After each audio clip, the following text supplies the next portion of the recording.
Have you ever heard of an unofficial police station? Well, China has hundreds of these. They're scattered all across the world. What do? They use tactics of intimidation to bring their own citizens back to China. Imagine that. Why are they called unofficial? Because they are illegal. China uses these outposts to spy on its population living abroad. They exist only to threaten dissidents, to force them to return home. China says that their service centers to carry out so-called bureaucratic procedures, all lies. Tonight on Gravitas, we'll focus on China's illegal persuasion centers on foreign land. We'll speak to a guest and get some answers. What happens at these so-called unofficial police stations? What are these aggressive tactics being used? And most importantly, where is the Western outrage? Why is no global leader speaking out against China?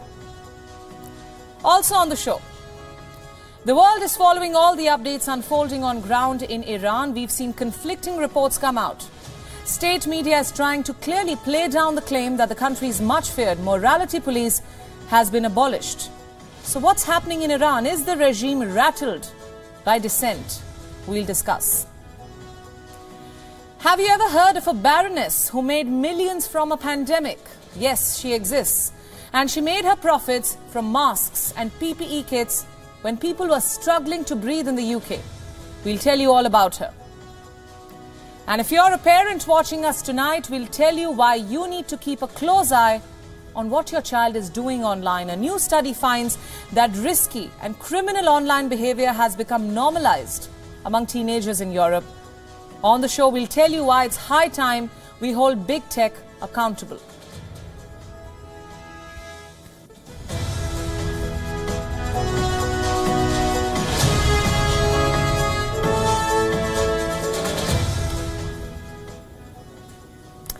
Is the world afraid of China? Looks like it is. The world has allowed China to draw new red lines. Case in point, Operation Dragon Net. It is a chilling story of how China has been allowed to toss global criminal justice out of the window. The story stars the Chinese police going after people in foreign countries, showing up at their doorsteps, threatening them, intimidating them, torturing them, and putting them on the next flight back to China. This story is about China setting up illegal police stations in your country. But what's more scary is that your country knows about it, but it is looking the other way. Which is the very reason we are once again being forced to ask whether the world is scared of China. The answer remains the same, and it's a complete resounding yes. Look around you, and you may find an illegal Chinese police station in your neighborhood. At least 102 of them have sprung up in 53 countries. This is according to a Spanish NGO, Safeguard Defenders. What do these police stations do? They police the Chinese expats in your country, but most importantly, they quote-unquote persuade Chinese citizens to return home. I say quote-unquote because this persuasion is not the kind you may be imagining. It does not involve a friendly chat over a cup of coffee or any kind of honey trap. The Red Police harasses people, threatens them, and intimidates them until they return to China. Say you're a Chinese citizen living in Italy. Agents of this illegal police force will show up at your doorstep, follow you around until you get on that flight back to China.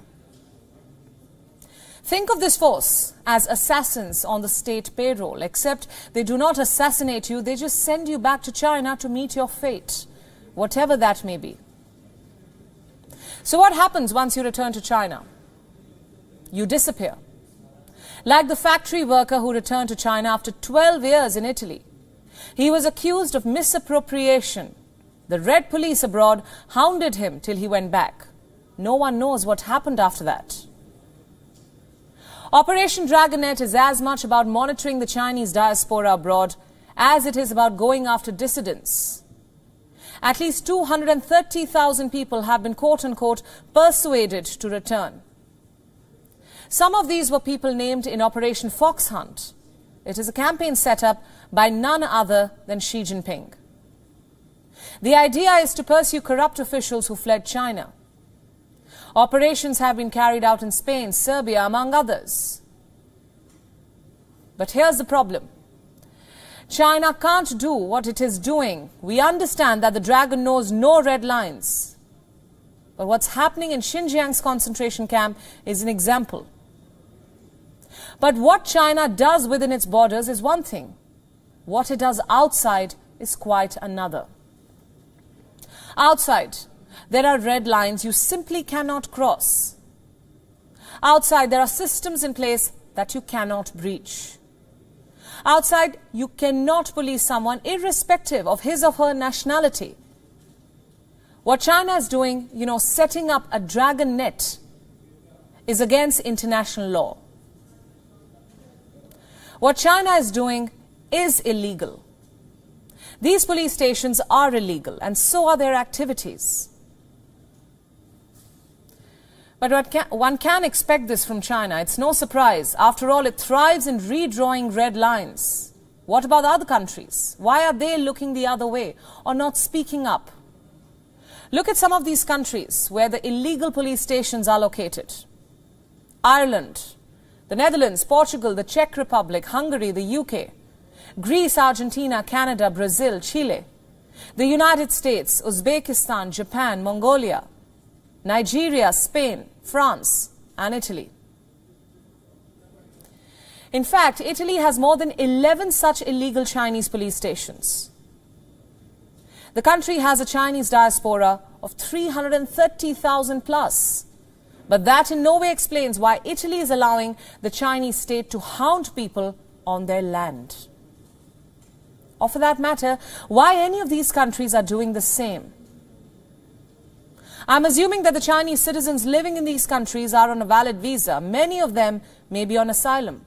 They could be asylum seekers or refugees. Either way, it's the host country and its duty to protect them. But here it seems as if they are looking the other way. The Red Police is continuing to drag these people back into the dragon's net. Now, Safeguard Defenders claims that in some cases the host countries may have been complicit in the crime. That's even more worrying. Since 2018, these illegal police stations, Chinese police stations, have detected and solved some 6 criminal cases related to overseas Chinese. At least 2 of these cases took place in Europe, a continent that likes to play the torchbearer of human rights. What happened to those human rights now?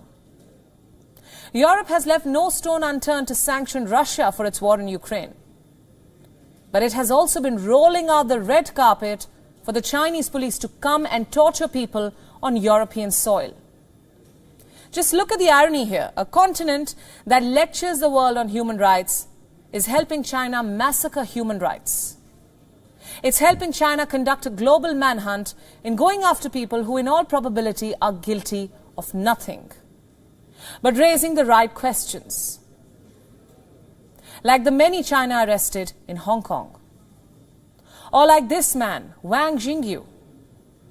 In 2019, he had shown support online for the pro-democracy movement in Hong Kong. In February of 2021, he had questioned why China had waited so long to announce its Galwan death toll. And soon after, he took refuge in the Netherlands. The Chinese police alerted the illegal police station there. And then the Red Police began haunting Wang. He began getting messages such as, "Go back home." The illegal Chinese police in the Netherlands told Wang to think about his parents and return home. But Wang stayed put, and soon the messages became death threats. One of it read, "I'm going to kill you." You see, what China is doing with this Operation Dragonnet is very different from how the international criminal justice system works, or is supposed to work. When a person commits a crime in his home country and flees, the home country can request the nation where the accused has taken shelter to extradite him. Take the case of Vijay Mallya vis-à-vis India. Another option for the home country is to knock on the doors of the Interpol and request the international police to issue a red notice. What happens then? Law enforcement agents around the world look for this wanted person and arrest him or her. But China is jumping that queue. It is taking matters into its own hands and unleashing an illegal force to go after these so-called fugitives, while also keeping a close eye on the rest of the Chinese community, wherever they go, whom they interact with, where they stay. But the worst bit is that countries are allowing this to happen. Why? Because they are scared of China. Tell me one thing. Would the treatment have been same for any other country? Had this been Russia, for instance, policing its people abroad, the US President, Joe Biden, would have definitely been the first to cry human rights violations. The West would not have wasted any time in signing sanctions. Russian ambassadors would have been summoned, for all you know, even expelled. So I ask, how many Chinese ambassadors has Europe sent back? How many times have they been summoned and made to come clean on these illegal police stations? There are illegal Chinese police stations in the UK, the US and Europe, but what is the West doing about it? And why is it looking the other way? To answer these questions, we are now being joined by Adrian Agaigas. He is the author of Xi Jinping, the most powerful man in the world, and he understands how China operates. Gaigas is joining us from Hamburg. Adrian, thanks so much for joining us on the show. Now, we've seen these reports come up time and again. Please help us understand what really happens at China's illegal police stations. So that's very much the intention of Chinese leader Xi Jinping to control the Chinese people, not only within China, but all over the world. I mean, what they are doing, they are spying on the Chinese people overseas, for example, the Chinese students, and they even force people to go back to China. And this comes in a very sensitive moment, as we all have seen the big protests in China. And it's very much the idea of the Chinese government that this is influenced by Chinese people overseas, and that's why they use these aggressive tactics against Chinese people who might be critical to the government all over the world. Right. Adrian, you've used this word yourself right now, aggressive tactics. So my question is, what kind of aggressive tactics are being used to persuade people to return to China? So that's very much the intention of Chinese leader Xi Jinping to control the Chinese people, not only within China, but all over the world. I mean, what they are doing, they are spying on the Chinese people overseas, for example, the Chinese students. But where is the Western outrage? Why is no Western power talking about this? Why the silence? You are absolutely right. And this is unfortunately because of the economic power of China. All the Western countries are economically so dependent from China. Let's see, for example, here in Germany, Volkswagen, they sell 40% of their cars to China.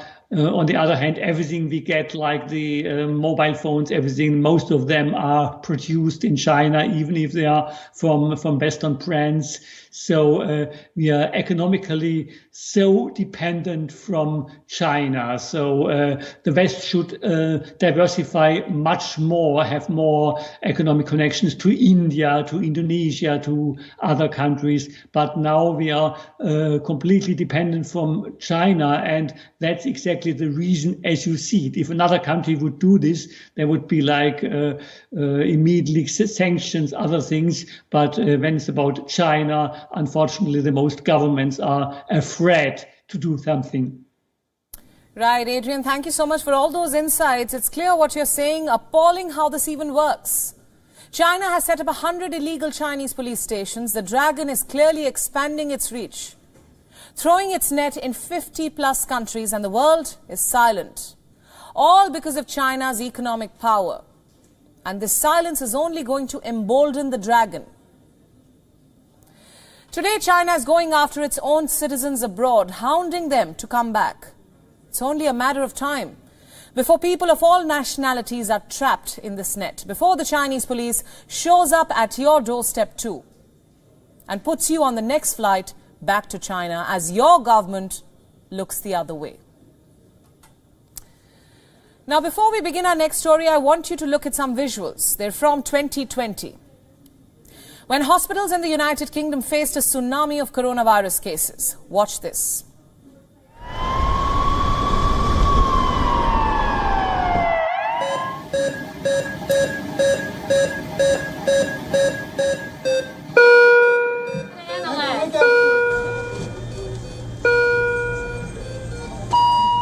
COVID-19 positive. Confirm? Right, it's confirmed. Who is she?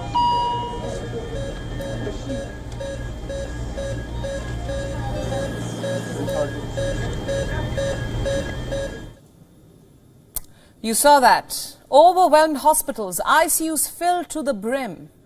Patients grasping for breaths and health facilities in a mess. This was the state of the United Kingdom in 2020, a year that inflicted incomparable devastation on British citizens, but not on the country's politicians. You may remember this. When Britons were fighting for their lives, the country's politicians were rejoicing at their homes. This included the former Prime Minister Boris Johnson. He was pictured drinking and revelling at 10D, breaking all pandemic rules imposed by his own government. It's barely been a few months since those revelations were made, and another controversy has gripped the Conservative Party. A controversy surrounding face masks and PPE contracts. A controversy that has ignited further scrutiny of the Tories. Who's to blame for this?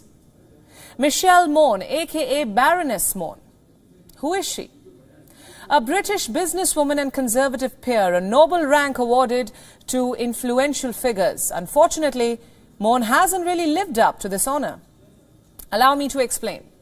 You see, in 2020, a host of firms sold face masks to the British government, as did PPE MedPro, a firm linked to Michelle Mone herself. Only that this firm sold masks for double the money. This is according to new documents that have been leaked to the British media. They say that face masks supplied by the firm linked to Baroness Mone were bought by authorities for more than twice as much as the identical ones. Let me break it down for you and bring you some numbers. During the pandemic, the UK's Department of Health struck an £80 million contract with this company, PPE MedPro. Under this contract, the firm was supposed to supply face masks to the government. So how much did it charge for them? 38.5 pence each for one mask, and this is where things get interesting. The leaked data shows that masks made by this firm were provided by other suppliers for as little as 14.5 pence. In other words, the firm pulled off a scam. It sold the mask at one price to certain suppliers and another price to the Department of Health. And then you have a firm called Brandology, which supplied the same mask for 14.5 pence apiece. Another firm called Blue Leaf supplied the same mask for 20 pence apiece. But the firm linked to Baroness Mone supplied them for much more, for 38.5 pence apiece. The question is why? And the answer: Baroness Mone's political connections. The report says Michelle Mone lobbied for the firm. To help it secure government contracts, she recommended the firm to lawmakers like Michael Gove, then a Cabinet Office minister, and Lord Agnew of Woolton, a minister for procurement. Once the firm got the contract and started selling the masks, profits worth millions of pounds were then transferred to a secret offshore trust. A trust whose beneficiaries were Mone's husband and their adult children. Do you know how much they earned in these profits? A colossal £29 million. Mone's family received it through a series of offshore accounts, trusts and companies. These revelations have ignited a firestorm in British politics. The Labour Party says and is accusing the government of a cover-up. Here's what the Deputy Labour leader, Angela Rayner, said last night. Allow me to quote.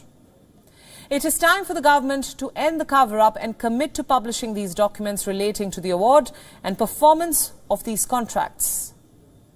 That's not all. Questions are being asked of Britain's bureaucracy as well, of civil servants who might have ignored the scam. They're being asked, why did suppliers with political connections get the highest prices? At whose behest did the Department of Health agree to pay double for face masks? What about Michelle Mone? Has she said something about this? Well, she says she doesn't want to, but her lawyer has said that there's a lot of inaccuracy in the way the facts are being portrayed. He didn't specify what exactly. In any case, the controversy is expected to get bigger, and it threatens to embroil the Prime Minister too, Rishi Sunak, a leader who has pledged to make integrity and accountability pillars of his leadership. We wonder if he is going to hold his own party leader accountable. Last we checked, he was being told to withdraw Tory support from Michelle Mone. David Cameron has also been dragged into this mess. Why? Simply because it was Cameron who appointed Mone as a Tory peer. A petition calling for her removal has also been initiated, and last we checked, it had received more than 146,000 signatures. This petition calls for Mone's expulsion from the House of Lords. There's no saying if the Lords would actually do this. I say this because Michelle Mone is deeply ingrained in the Conservative Party, the former owner of a lingerie business. She has proven to be one of the party's most controversial peers, yet deeply connected. In 2021, she was accused of sending racist and abusive messages to a man of Indian heritage. She had apparently called him a quote-unquote waste of a man's white skin. The Conservative Party chose to ignore these messages, and now we know why. Because of her political connection, she has been in the House of Lords for 7 years, but has only spoken a total of 6 times and submitted just 22 written questions. But despite all this, she has managed to keep her peerage intact and avoid the many controversies surrounding her. But this one's different because this time Mone finds herself accused of trying to exploit a tragedy, of trying to mint money through people suffering, from a lingerie brand owner to a peer in the House of Lords, to now a scam-accused public figure. It's a classic tale of a success story gone wrong. And now moving on to some more questions, this time the questions being asked with regard to Iran. 1. Has the country really scrapped its morality police? 2. If that's true, what does it mean for millions of women living in Iran? Let's now try and answer these questions for you. So, has Iran really scrapped its morality police? The force has been a bone of contention between the regime and its people for more than 3 months now. It all began when a young Iranian woman died in the custody of the moral police. Her name was Mahsa Amini. She was all of 22, and her fault was that she wasn't wearing her hijab properly. They also said her jeans were too skinny. But who gets to decide that? In Iran, the morality police do. It is called the Gasht-e-Irshad, or Guidance Patrol. This department is part of the police force, and it is closely linked with the Supreme Leader, Ayatollah Ali Khamenei. The morality police is the Praetorian Guard of the Mullah regime. It is like an internal security system. It ensures that the hijab is maintained and the country's morals remain Islamic. This police force has both men and women. They roam the streets of Iran, ensuring that women have covered themselves well. They are being chaperoned and are living with limited rights, and that men have adhered to the country's limited haircut options. In the past, the morality police has been dragging women to re-education centers, snatching them away from their families. So now we are back to our question. Has this deplorable force been disbanded? No one knows for sure. The news was sparked by one man, this one, Mohammad Jafar Montaseri. He is Iran's Attorney General. Montaseri was part of a meeting on Saturday where he said the morality police was quote-unquote abolished by the same authorities who installed it. But why was a public prosecutor picked to make this announcement, this big announcement? And what's he got to do with the moral police anyway? The force falls under Iran's Interior Ministry, after all, which, by the way, remains tight-lipped on the matter. The government instead is busy crying foreign interference and sounding like a broken record. Tehran claims it's the US and its Western allies who are responsible for trying to stir the chaos in Iran. It was very clear to us that the United States of America and a small number of Western countries are looking to exert pressure and encourage chaos and terrorism in Iran. We absolutely will not allow anyone to cause unrest and terrorism in our country. Meanwhile, Iran's media is trying to play down the Attorney General's comments. One state TV channel said that the comments had been taken out of context, while another said the government is very much sticking to the mandatory hijab. So what is one to make of this confusion? Say the morality police has indeed been disbanded. Should it be read as a regime giving in to the demand of the protesters? Is the government making a concession? Will Iranian women now get away with not wearing long, loosely fitted clothes? Can they legally and finally take off their headscarves? In short, is this a victory for the protesters who have been on the streets for months now, sloganeering, singing and calling for a change? Yes and no. There are chances the regime is offering a carrot to send the protesters back home. It is hoping for momentary calm. Just look at the timing of this development. 2 days from now, Iran will be marking Student Day. The 7th of December in Iran is synonymous with high emotions. The day marks the killing of 3 university students by the Iranian police. And every year, the 7th of December is marked with protests, mostly among the student community. This year, on the 7th of December, Iranian President Ibrahim Raisi is expected to visit Tehran University. He's expected to address the students. Quick reminder that students have been an integral part of the ongoing protests. We have seen Iranian schoolgirls remove their hijab and shout, "Death to the dictator." Many were seen chasing away local representatives from their schools. Another video showed schoolgirls protesting against a speaker who was sent to address them.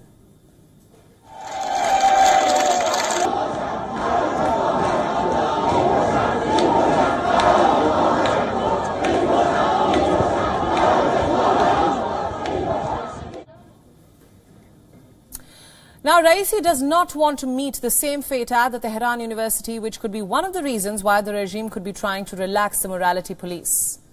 But the protesters couldn't care less. They have called for 3 days of protests to keep the pressure building. You see, while Iran is no stranger to protests, this time it's all very different. The current protests have brought together people across age groups and genders.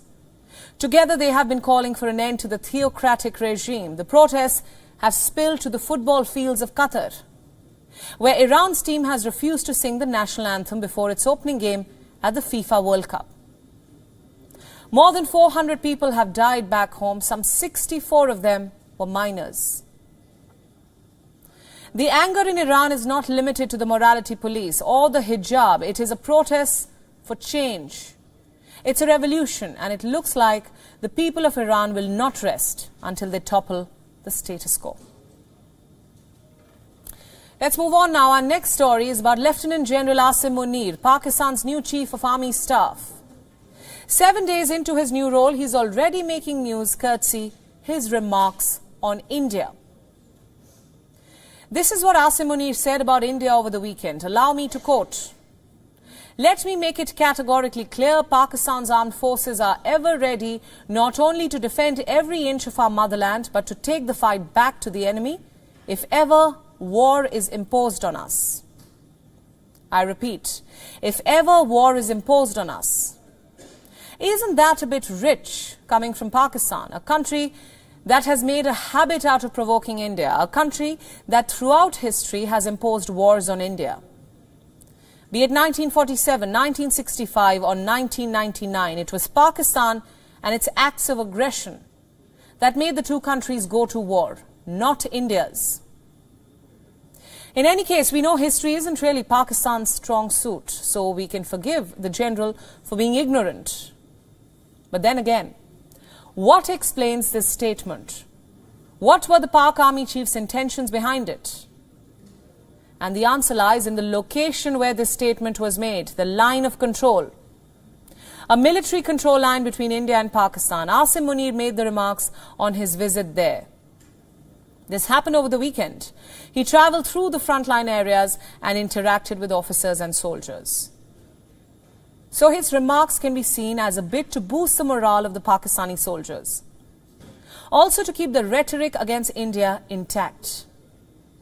That's something the new army chief wants to do on priority. Why? Because of the political turmoil back in Pakistan. You see, Asim Munir has been named the army chief at a time when the country's political system is in a shambles. The PTI and PMLN are waging a bitter political battle, one that has raised questions about the very future of Pakistan, vis-a-vis stability, financial security and governance. So what Asim Munir is essentially trying to do is subscribe to the prevailing status quo, one where the army and politics do not mingle, and the army remains entirely focused on Pakistan's arch rival, India. In fact, some in Pakistan believe that his statement was not even aimed at India, but to his domestic audience, the political leaders and their supporters. And here's why I'm saying this. You see, Asim Munir has been personally handpicked by the Sharif family. Reports say his appointment was in fact approved by PMLN Supremo Nawaz Sharif, all the way from London. So Asim Munir does not want to be seen as favourable to the Sharifs, especially not given his beef with Imran Khan. You see, as the chief of the ISI, he crossed swords with Imran Khan at the behest of his friends in the PMLN. Not just that, he also apparently gathered evidence against Farah Khan, a close aide of Imran Khan's wife, who apparently received kickbacks and took bribes in return for favours from the PTI. So what did Imran Khan do? He picked Lieutenant General Faiz Hamid as Munir's replacement. 3 years on, Munir is the chief of the Pakistan Army, and Imran Khan is holding rallies against the government, trying to ignite a revolution of sorts to topple Shehbaz Sharif. So what does Asim Munir do? He tries to portray himself as apolitical, as someone who favours neither the Sharifs nor Imran Khan. And what better way to do this than fire invectives against India? But what Asim Munir forgets is that India does not like imposing war on others, especially not on Pakistan. The people of Pakistan are better at doing this. Take the case of the TTP, the Tehreek-e-Taliban Pakistan, the country's most dreaded terror outfit. It is waging an undeclared war against the Pakistani establishment.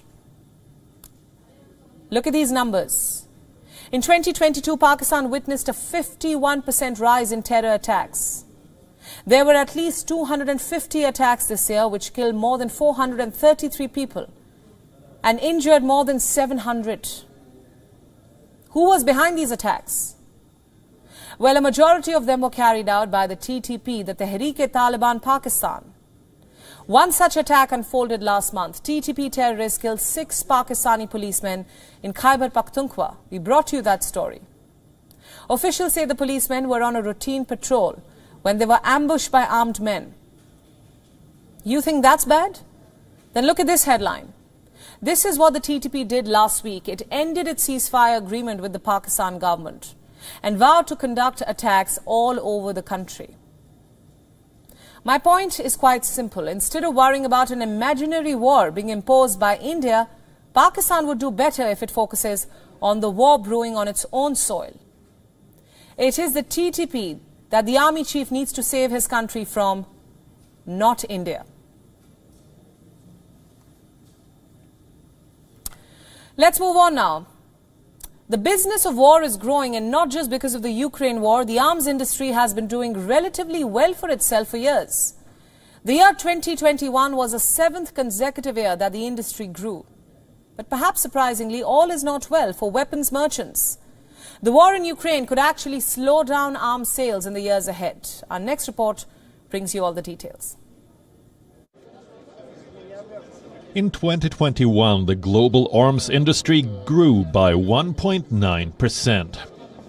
It was the 7th straight year of growth. This is according to Stockholm International Peace Institute. They released this latest report on Monday. We'll have to wait an entire year to see the effects of the Ukraine war on the arms industry. But weapon makers may not be in for a good year. Why? Because of supply issues. Issues caused by the war in Ukraine. First, let's look at what the arms industry report says. When the last decade began, arms sales were down, but that's because Chinese companies weren't included in the list till 2015, which is why you see the big jump that year. But let's focus on 2014. The last time Russia invaded Ukrainian territory, arms sales actually fell that year. Counterintuitive, right? But you have to consider sanctions. Russian firms were hit with sanctions that slowed their growth. Companies in other countries could not do business with the Russians, and that meant delays. Russia struggled to access advanced components, such as chips. It slowed down their production of finished weapons, such as military aircraft. This is an example of how sanctions can cripple supply chains. It works the other way too. Nations who buy components from Russia would have to switch suppliers, and arms deals take time to conclude.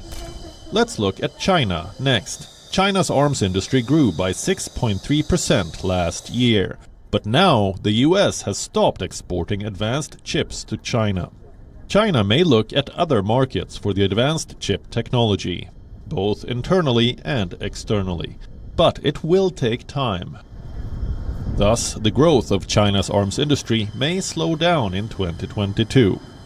And it isn't just sanctions that can slow the growth of the military-industrial complex. The pandemic affected the industry in the last few years. COVID crippled supply chains and slowed down production, and the pandemic hasn't gone away. So, are we headed to a world with less weapons? Considering that Russia, Ukraine, and Ukraine's allies are all using up their weapon stockpiles? Not necessarily.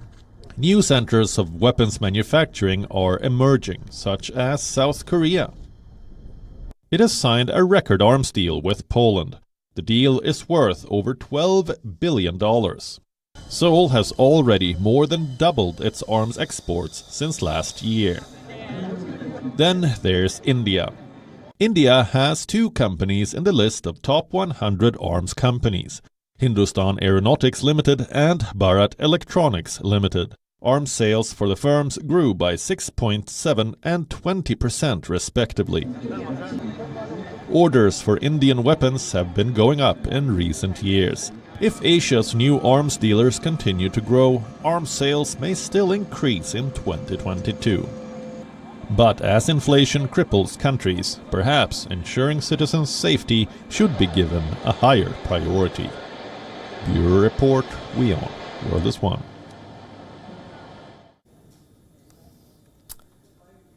Meanwhile, the G7, the EU and Australia have imposed a cap on Russian oil. The cap is $60 per barrel.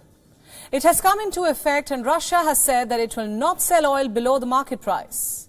Meanwhile, OPEC and other oil producers, including Russia, have not changed their production plans. They will continue to reduce oil output over time.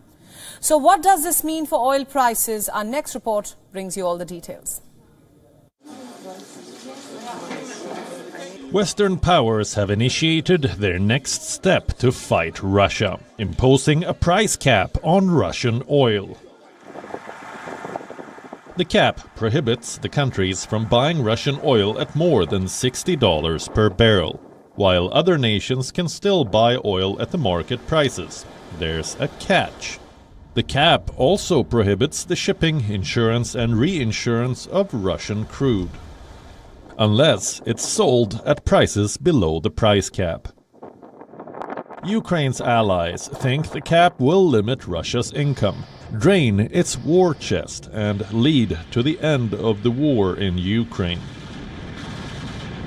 This is what U.S. Treasury Secretary Janet Yellen said recently. With Russia's economy already contracting and its budget increasingly stretched thin, the price cap will immediately cut into President Vladimir Putin's most important source of revenue. The West also says global oil prices will decrease, and the move will benefit poorer countries affected by rampant inflation. However, Russia remains defiant.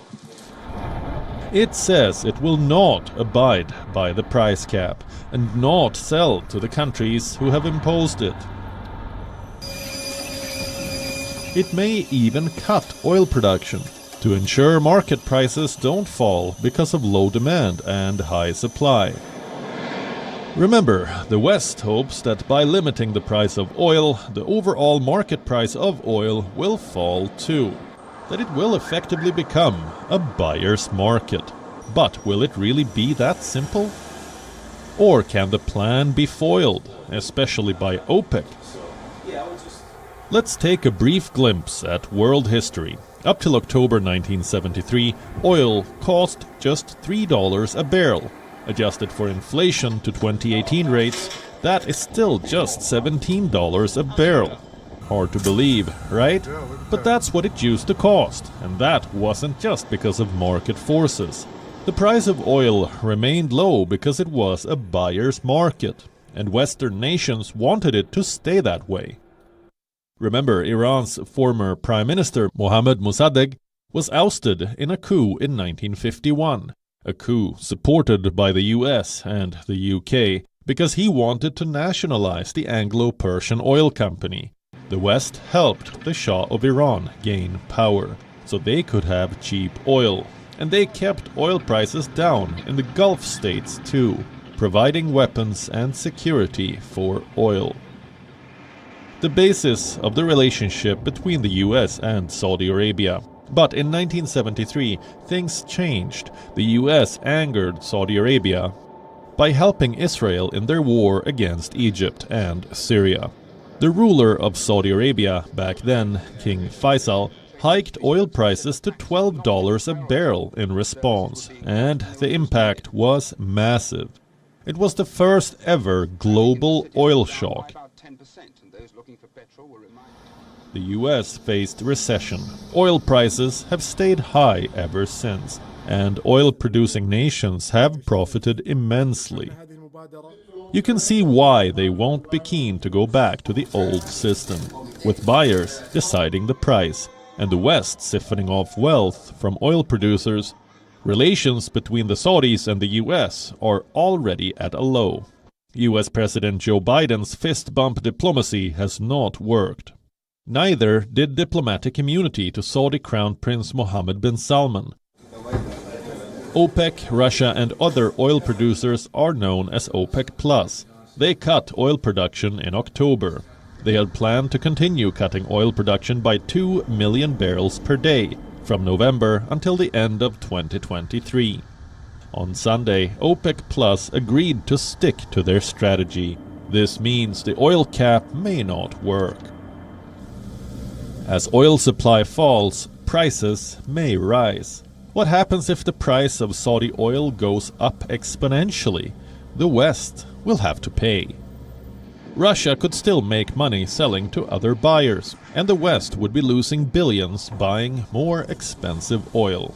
It's a gamble. Both the West and Russia will likely suffer, but no one can be sure who will win.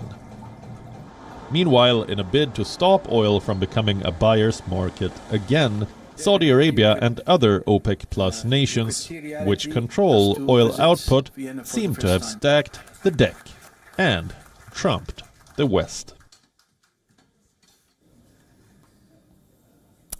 If you're a parent watching me right now, I want to ask you, do you know what your child is doing online? Is he or she gaming, chatting with friends, watching their favorite show? A new report suggests something far more dangerous. This one is focused on teenagers. So let me rephrase all my questions. Is your teenage son or daughter trolling someone online? Are they harassing someone online? Or perhaps being harassed? Are they using hate speech callously? Are they sexting? Research suggests there's a high chance they could be.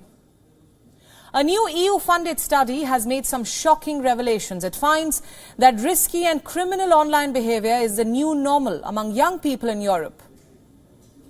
It clearly says that such behavior is rampant, that it has now been normalized, which means it's happening all around you, and it's slipping under the radar.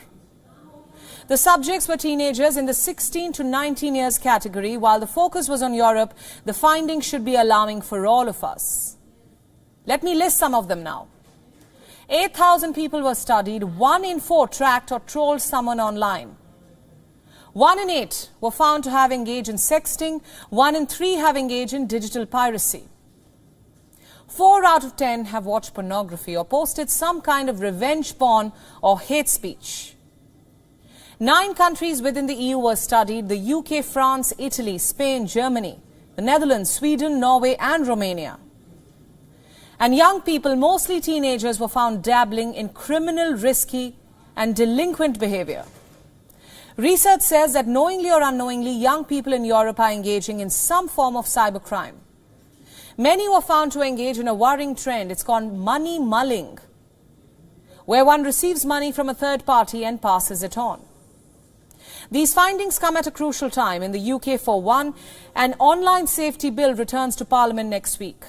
Meanwhile, the EU has just adopted the Digital Services Act. It targets big tech, demands them to take action against cybercrime, against online crime, which targets children and women in particular. And then you have AI, artificial intelligence. It's taking over our lives. Take the case of a new chatbot created by OpenAI. It has taken the internet by storm. People are speculating, will it replace authors, writers, college professors? Because it can talk to you about just about anything, be it history, poetry. It can even demystify cryptocurrency. Interestingly, OpenAI was co-founded by the world's richest man, Elon Musk. He revealed that the organization had access to the Twitter base for training and that he had to put a pause on that. So like with every other technology, dangers lurk with AI as well. Imagine if it told you how to steal a car, how to rob a bank. Or like the time when Alexa told a 10-year-old to perform a dangerous challenge.